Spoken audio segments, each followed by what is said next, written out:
তারুণ্যের এই আদর্শটা উপস্থাপন করেছিলেন স্বামী বিবেকানন্দ।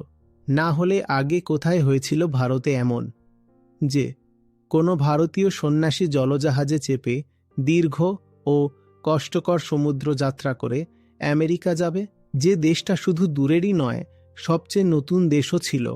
এটা এক বিপ্লবী পরিবর্তন ছিল।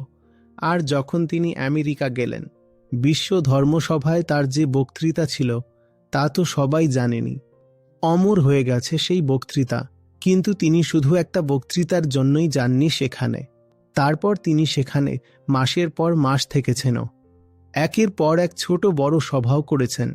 আর তার বক্তব্য এত স্পষ্টতা ও শক্তির সঙ্গে রেখেছেন যে যখন তিনি ফিরে এলেন, তাঁর সঙ্গে তার কিছু পশ্চিমী অনুগামীও চিরদিনের জন্য ভারতে চলে এলেন। এটাই শক্তি। আর তখন তার মোটে বয়স কত ছিল? একেবারে তরুণ। সব কিছু বদলে দিয়েছিলেন স্বামী বিবেকানন্দ।